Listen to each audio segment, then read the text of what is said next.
Welcome to the Exam Room Live, brought to you by the Physicians Committee. Hi, I am the weight loss champion, Chuck Carroll, and this is the healthiest half hour anywhere online today. Appreciate you joining us right here on Facebook and on YouTube. Coming up today, you know how so many of us just dread getting older? I mean, just dread it.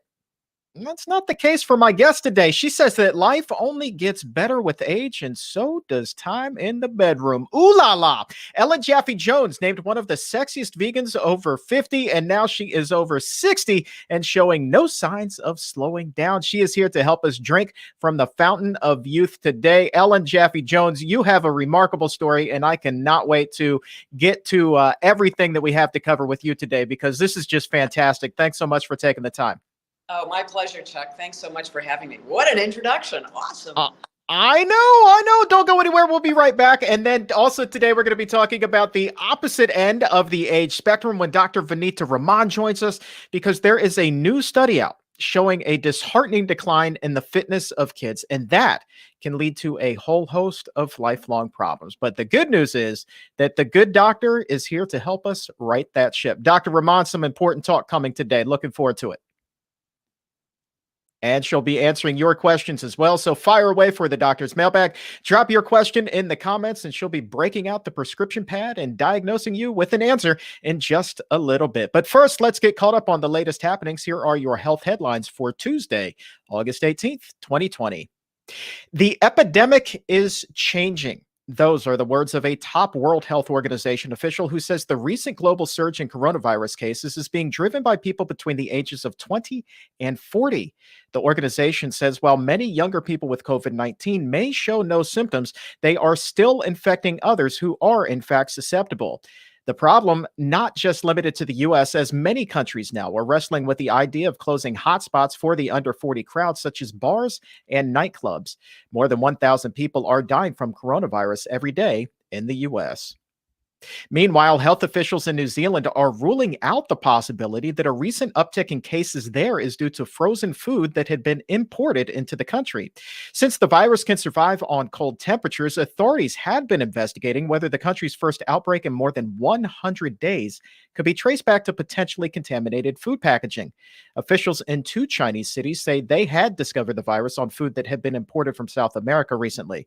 But the WHO tells the Washington Post that people shouldn't fear food, its packaging, or anything that has been delivered, because it is likely safe as well. Nonetheless, slaughterhouses remain a hotbed for COVID activity. To date, nearly 200 meat plant workers have died in the U.S., while 41,000 others have become infected. And finally, city leaders in San Francisco are working to increase vegan options in jails and hospitals. The city's board of supervisors have passed a measure requiring jails to reduce the amount of meat, dairy, and eggs being served to inmates by half within the next 4 years. For public hospitals, the measure calls for a 15% reduction by the year 2023. The bill is now on the desk of Mayor London Breed, who is expected to sign it into law. Moving on. My first guest today actually wants to be carded. Let me say that again. She wants you to know how old she is. Ask her, she will gladly tell you. She may even put up a billboard. Jaffe Jones went from being an Emmy award-winning investigative reporter to a pillar of the plant-based community over 50. In fact, she was named one of PETA's sexiest vegans over 50 and is now singing the praises of sex over 60 and showing no signs of slowing down. But on top of that, she is also an accomplished author, a champion of fitness, and avid runner, and was recently named the National Senior Games Athlete of the Month. And all of this after narrowly escaping death in her 20s. That was an experience driven by poor diet, but one that ultimately led her to give up meat and dairy. Please help me welcome Wonder Woman to the show, because that is exactly who Jaffe Jones is. Wonder Woman, welcome to the Exam Room Live. Appreciate you joining us here today. Oh my goodness, that was a lot. Thank you, Chuck. I really appreciate that. You have crammed a lot into your lifetime. I was doing my best to get that down into 15 seconds. So congratulations on all of your success so far. Well, one should never be bored with life, right?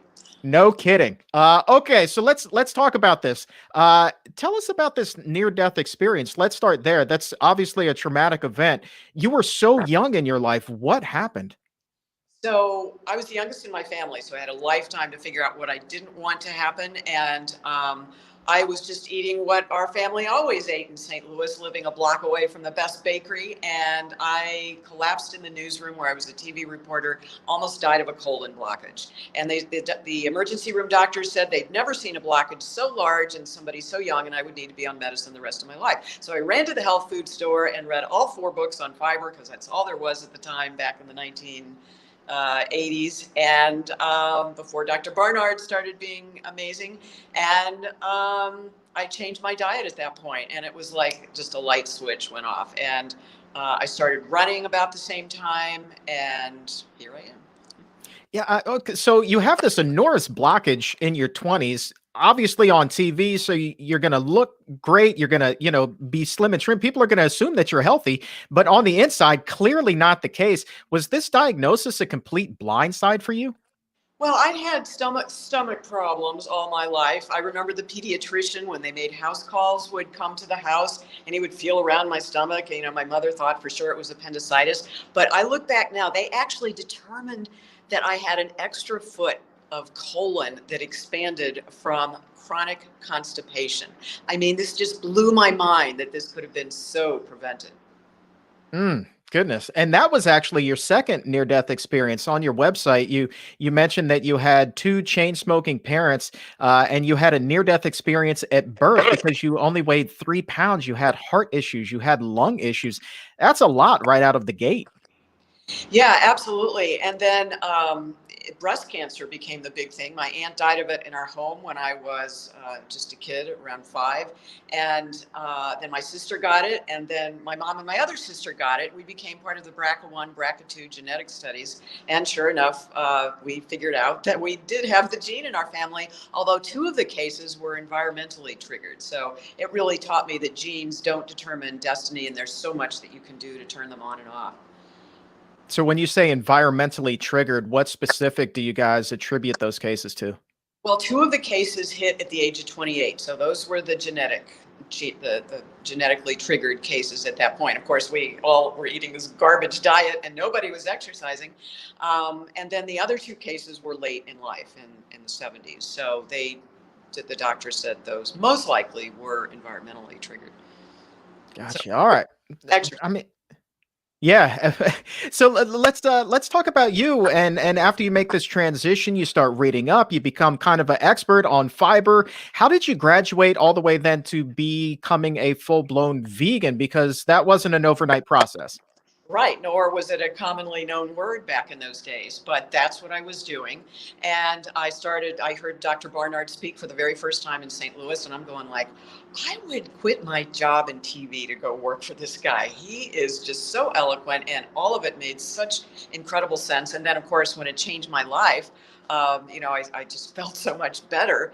It just blew my mind. And I thought, I've got to help in some way. So it wasn't until the late 90s when the Cancer Project and the Food for Life program was first developed. I said, I'm going to do that, because I've kind of been proselytizing eating this way. And so the training that I got from Dr. Barnard and PCRM was just invaluable. I mean, we back in the day, we sometimes had 2 classes a day, 5 days a week, with 60 people lining out the door at the community center just to learn all about this. So I really am so grateful to PCRM for really being the first on the front lines to teach the masses how to eat this way. And, so many of the hospitals locally are teaching this in the heart recovery programs. It's just amazing the work that you all have done.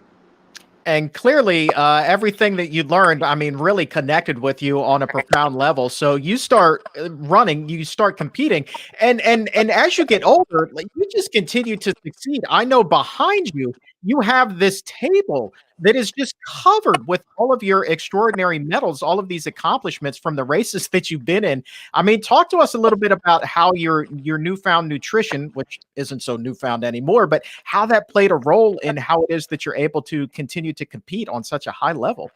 Well, the big thing with vegans is that we generally don't get osteoarthritis, which is inflammation of the joints. And what happened was, I mean, I really didn't mean to start competing. I heard a shotgun out my window one day in April and wandered over to the park across the street thinking somebody was dead. that was a 5K race starting. Unfortunately, it was the latter. And, the idea of competing in running really never occurred to me. And others encouraged me to do that just for fun. So I did. And I had such energy. And then as I lost even more weight, my time started increasing like crazy. And you had asked me before the show to show you some of this. So I will back up. This is only one of about 8 racks. I brought this from home. And because I've moved so many times, these are just on a portable rack here. But this is the one I'm the most proudest of. It's from the National Senior Games last year, the gold medal. Actually, I'm sorry, that's the bronze medal from 3 years ago. This was last summer. If you can see that, the Senior Games, that was a gold medal in the 4x1 competition. And it was in Albuquerque, so coming from Florida, I went a few days earlier to acclimate. And that was really helpful because people were actually passing out while they were competing. So it was pretty incredible. Yeah, and the National Senior Games, as you mentioned, they did a big thing in their newsletter. It was the first time they'd ever featured an athlete of the month as somebody who was vegan. So that was really cool, just to be able to have that experience. But the racing thing, really, I have placed now in 199 5K or longer races for my age group, as I like to say, since 2006, just on plants. I would be wearing my Eat Vegan on $4 a day book shirt at races, which was this really bright yellow shirt. And people would say, like, oh, you can't run on a vegan diet, or you can't race on a vegan diet. And I would go, yeah, sure you can. Uh-oh. We may have lost Ellen there, but that's okay. Oh, wait, is she back? She is not back. Oh, we can hear you. It's amazing. Let's see if I can. I've gotten 2 phone calls while we've been doing this, so that was an interruption. Well, that could explain it. Please give them my best. Yeah. When you call them back, So, anything I can do on my end to get the video back, or I see. Maybe maybe along the bottom if there's a little thing that says start cam or stop cam, if you can see if that's there. But in the meantime, while you're searching for that, here's the thing that really sticks out to me when you talk about your competitions. A couple things. One, despite the fact that we can't see you here, if you were to have told me that you were a senior, I would not have believed you. And two, hey, look, we've got video back. And two, yeah, as I just said, there's no way that I would believe that you could be competing in the senior games. It just doesn't look to be the case.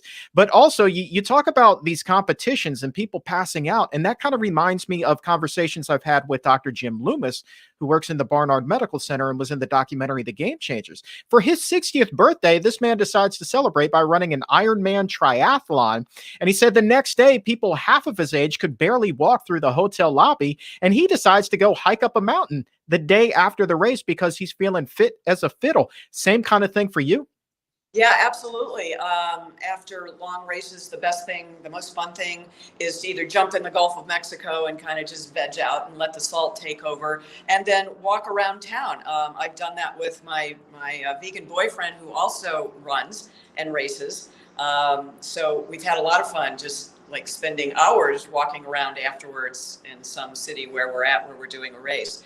So it's a lot of fun, getting the message out there and just kind of defying people, saying, really, you can do this and you should do this because you do get so much energy, and the aches and pains that people are usually feeling at this age are pretty much non-existent.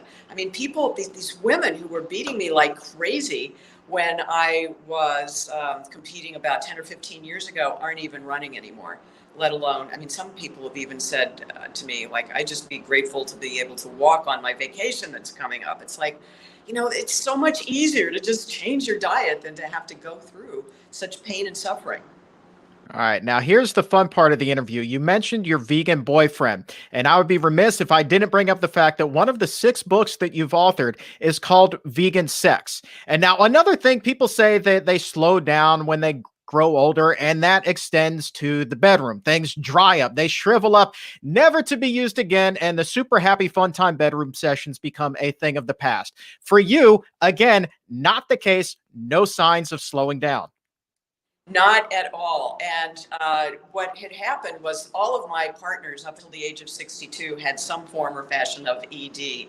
And we had been told, oh, it's just normal, part of the aging process. But it really isn't. As my co-author, Dr. Joel Kahn, says in the book that we co-authored on vegan sex, it's all about blood flow. What's good for the heart is good for other parts. And the vessels in the lower part of the body are much smaller than by the time you have that death-defying heart attack. So it can take up to 30 years before you get the heart attack that really had the precursor decades ago. So when I went vegan, vegan boyfriend in the back office, he just ran into a room. So he's actually multitasking other things today, but he has done some programs with me, and he had been doing vegan meetups here in the Sarasota area. And so we just connected about a year ago. We were both available. But my whole progression on this was like, when I had my first vegan experience, it was so different. And all these doctors had said, oh, your lower back pain is, because you're aging and stuff. But really what it was, when I went to the right doctor, is that things had just atrophied. And once I got back in the game, there's just no problem with anything at all. It works both for women and men. And part of the thing is that you're eating all of these fruits and vegetables that have a lot of water. So much of it is just about we're chronically dehydrated and not drinking enough water. So combined with the grapes and everything else that fruits and vegetables have, it's just this magical combination. So I can't tell you how many people, when I've had this conversation with them, they'll say something to me like, oh my gosh, you have just saved our marriage, kind of thing. And really, it is truly amazing that you don't get this information from mainstream doctors. As I like to say, there's no money in broccoli. Well, man, if that doesn't bring a smile to everybody's face and give them a little bit of hope here on this Tuesday, I don't know what will. That is good to know. So this vegan boyfriend, who you refer to as vegan boyfriend, which is hysterical, by the way. What is this love story here? You say that you started dating about a year ago. You met kind of through the vegan community. So was this kind of love at first sight for the two of you? Well, we were both in other relationships, and this is pretty wild. He actually saw me for the first time at the Portland Veg Fest. He had flown all the way from Sarasota to Portland trying to figure out some answers for a health problem that he had in his own personal family. And so when he saw me speak there, he realized that I was from Sarasota. We're talking about you, honey. Can I bring him on camera? Is that okay? Oh, yeah. Oh, yes. Okay. All right. You look great. And then we're doing the back of the camera. This is Troy. Yeah, it's technical. Hi, vegan boyfriend. He was asking how we met. Oh, okay. Go ahead. Okay, I guess I'm telling a story. Sorry to interrupt you. Anyway, and so I've been going to meetups over a period of time through the 4 years at his house. And last August, as I was leaving, I had broken up with my last boyfriend, who was not vegan. And I highly recommend vegan boyfriends, by the way. So I said, if you know anybody who is vegan, a guy in the market. So 2 weeks later, I messaged him on Facebook and asked how my vegan matchmaking service was going. And he said, well, maybe we could just get together for dinner as friends or something like that. So that's what we did. And that lasted for, 6 weeks. Then we found out that we had both been at races locally together and just hadn't even noticed each other. So, we were just kind of flying above the radar. And then, I got my real estate license, and he's been in the industry in real estate here for 35 years, and he's been a broker and survived all of the crashes and everything that's gone on. So I had, because of my social media and everything else that was going on, I had offers to work any place in town, but I felt it was really important to find a mentor who had been through some of these challenges, as we're going through now. Although it seems like everybody wants to move to Florida because they think the sunshine is going to kill the virus. But that's just a whole nother. Yeah. So as we kind of wrap this up, I mean, I gotta know, like, does he go around bragging about, yo, I'm dating one of the sexiest vegans over 50? Well, it was kind of that way, and still is actually. I mean, we don't go out much anymore because who does? But yeah, he was so proud of the fact that I was vegan, and he loves my cooking, which is not anything I've ever had. That's why I wrote my second book, Kitchen Divided, because I was searching for all these recipes that partners and spouses might like.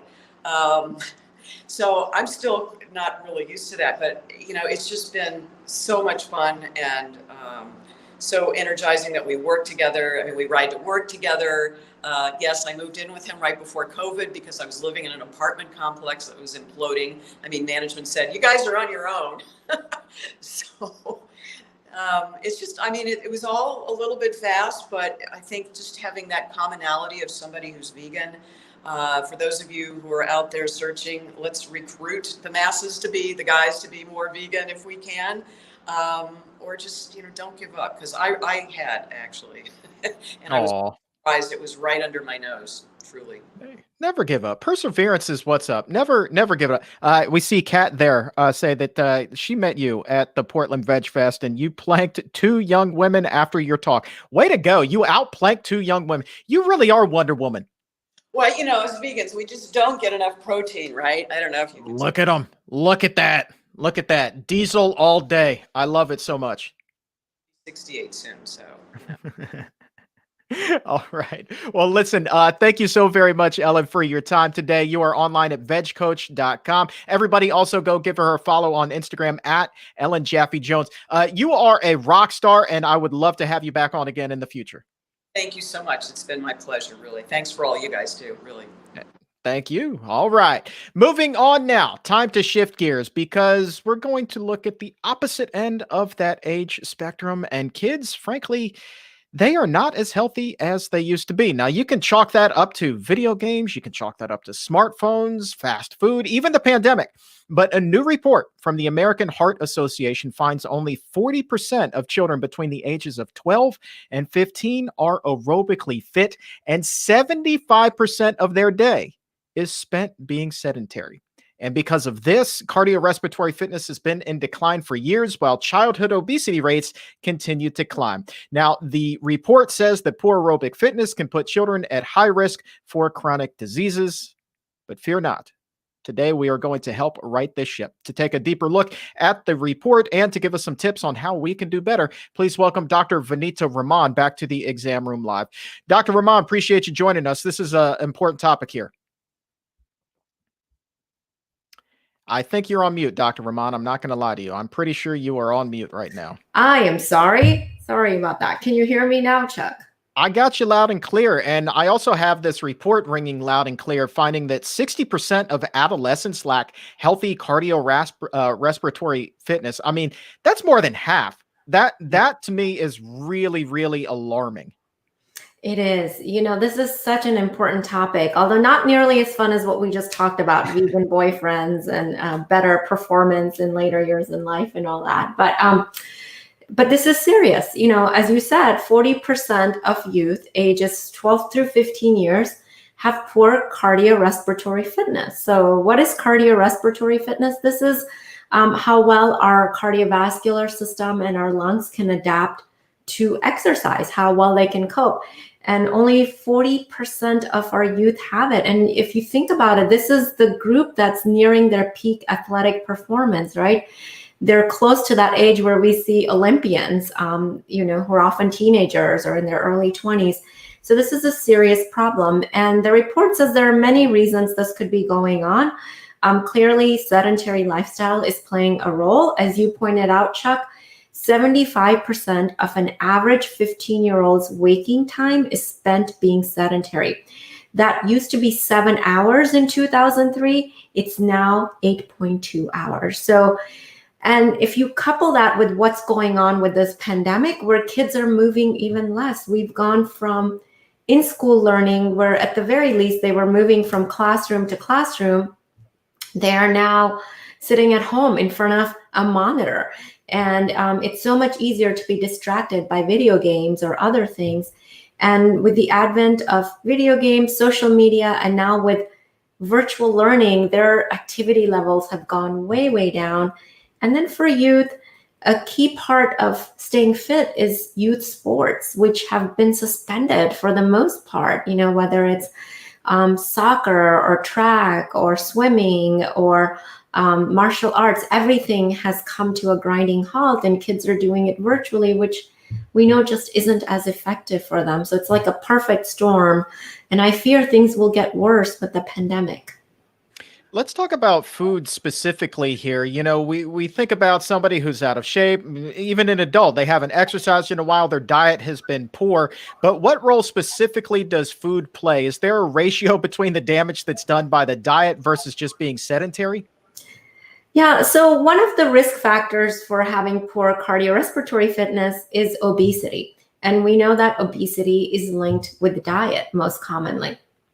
And in fact, there was right along this, another report published by the CDC showed that over 1/3 of children are consuming fast food on a daily basis. And the number is exactly 36.3% of children are consuming fast food on a daily basis. And we know fast food is problematic because it's very processed.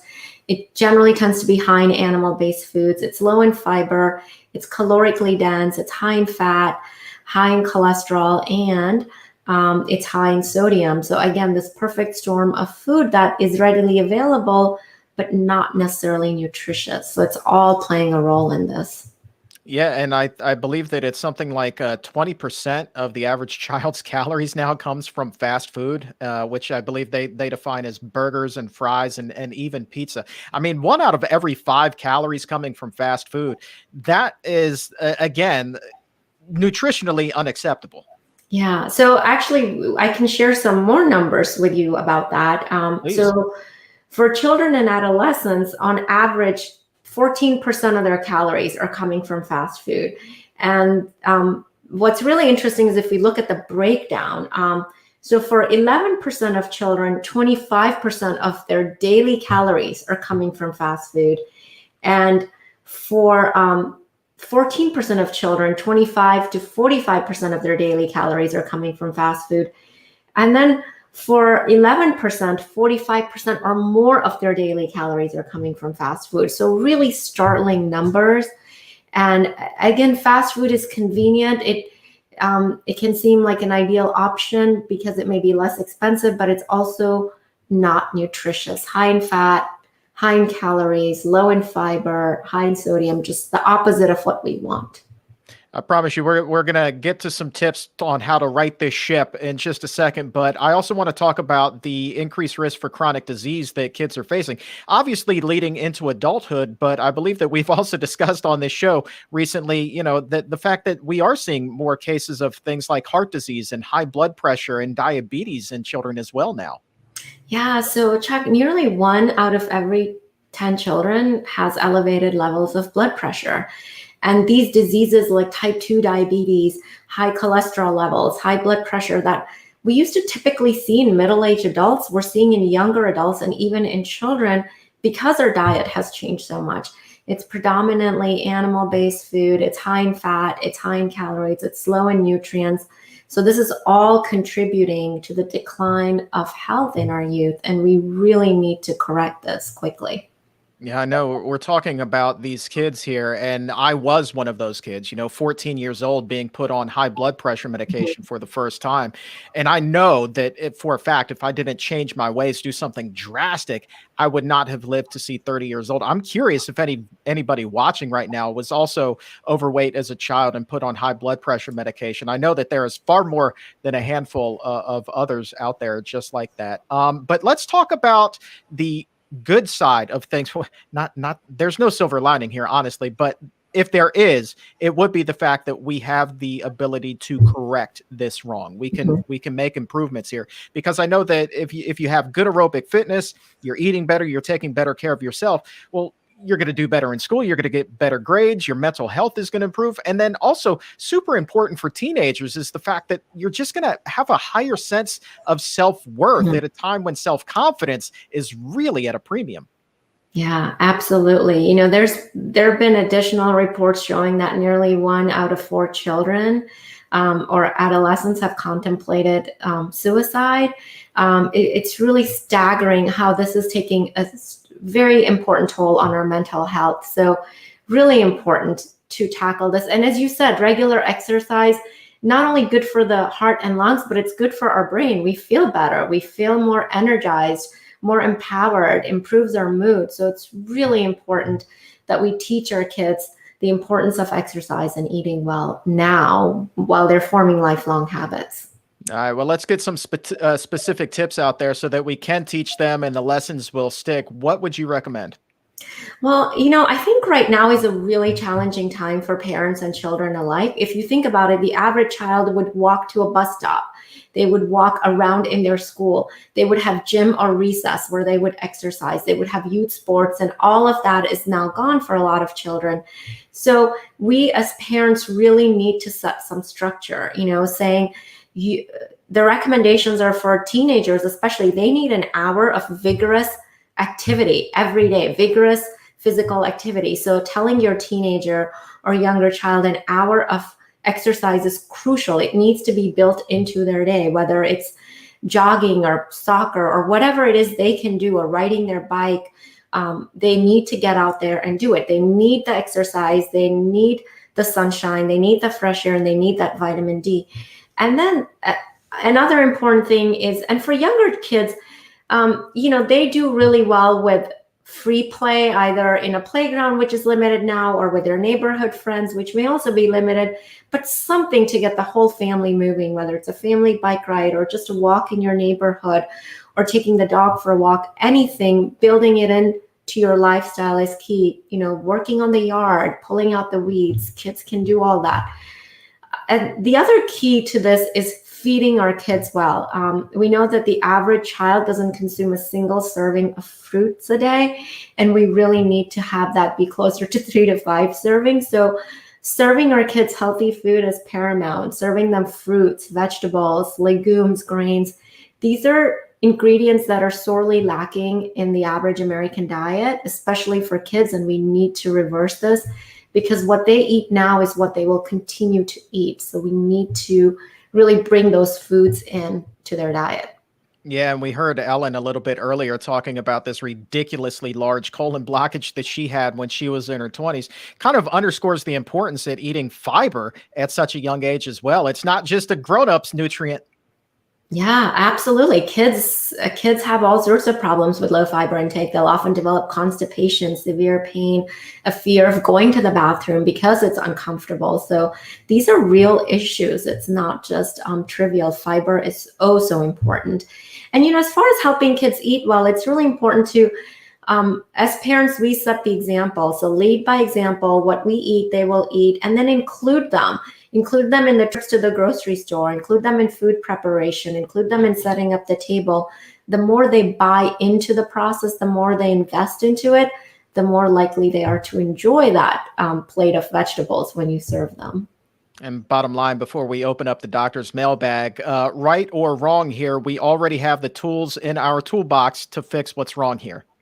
Yeah, absolutely. These luckily, if there's any silver lining, these are issues of lifestyle. So we can control this. This isn't necessarily all genetic. We can change our exercise habits. We can change our diet. So this is something we can definitely impact today, starting right now even. Giddy up. All right, time to open up the doctor's mailbag here and answer your health and nutrition questions. Dr. Rahman, I've got 2 for you today. The first one comes to us from Adam on YouTube. We were talking about fast food, but Adam here might be in a pickle. This one was posted at 12:06. Wants to know, what are some of your top recommended vegan fast food options, if any, to eat while on the road? Yeah, so, really important question. So let's be clear. A fast food is only as healthy as what's in it. So not everything that's fast and quick is unhealthy. One of my favorite places is going to Subway. They have whole grain bread. They have tons of fresh veggies, and you can load them up with veggies. They do have a veggie patty, but I do want to let our listeners know those are not vegan. They do have some animal products in them. I believe they have eggs, so avoid that. But you can load it up with veggies. You can put maybe a little bit of avocado, salt, and pepper on it, and it's amazing. I love that. very light and easy. Then there are other places like Chipotle is a good option. You can get rice with beans. They have several types of beans, and I believe they're all plant-based, and you can load it up with grilled veggies. There I would recommend salsa. I would avoid the guacamole or sour cream, which adds a lot of fat, and you're good to go. There's your power plate right there. You've got a grain, you've got veggies, you've got legumes, and it's wonderful. And then similarly, there are other options like Panera, which is not quite fast food, but they do have options that are plant-based. They even have a vegan menu you can look at. And I could go on and on about all these restaurants, but a common one for kids is pizza. Kids like pizza, but you can stop at your local fast food pizza restaurant to do a carry out. You can just order the pizza with sauce, tons of veggies, skip the cheese, and I bet it'll taste really good. So try some of those things. No doubt. And really quickly, if you could get to this one, an important one from Edith, another opposite end of the age spectrum here. Do the same genes that make a woman prone to breast cancer also make her more likely to get ovarian cancer? Do you know? So there is some commonality there. We know women who carry the BRCA genes, that's a breast cancer gene, they are at risk not only for breast cancer, but also for ovarian cancer. So we think there is some correlation between the two. And again, we know what works well for breast cancer is prevention is eating a plant-based diet, regular exercise, not smoking, avoiding alcohol. And I would recommend the same for most cancer prevention, including ovarian cancer.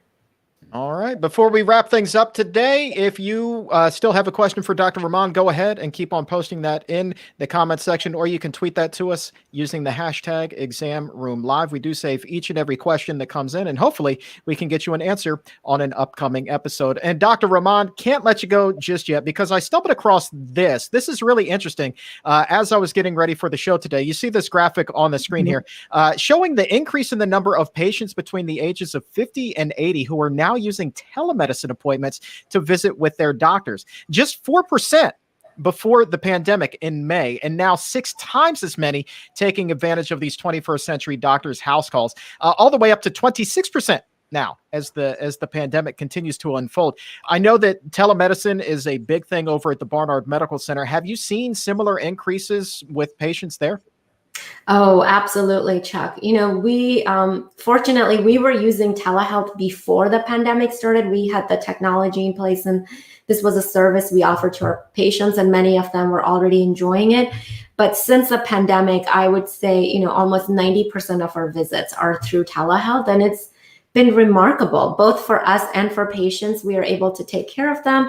And what patients love is they can just do it from the privacy of their own home or office.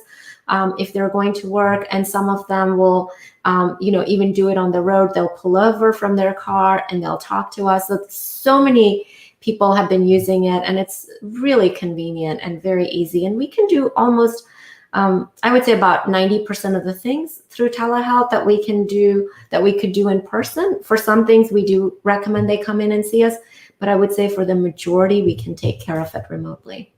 All right. Dr. Rahman, appreciate your time today. Thank you so very much. Thanks, Chuck.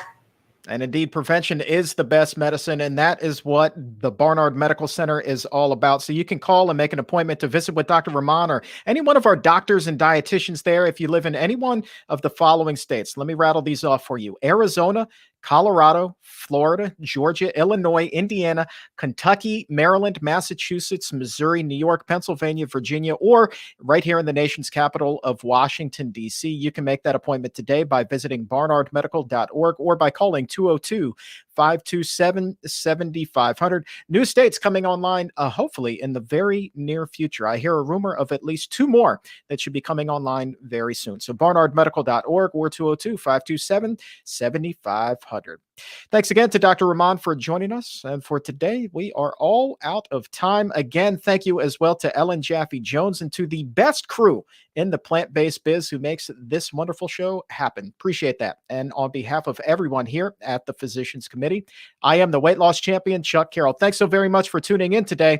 And until tomorrow, stay safe, take a stand, and keep it plant-based.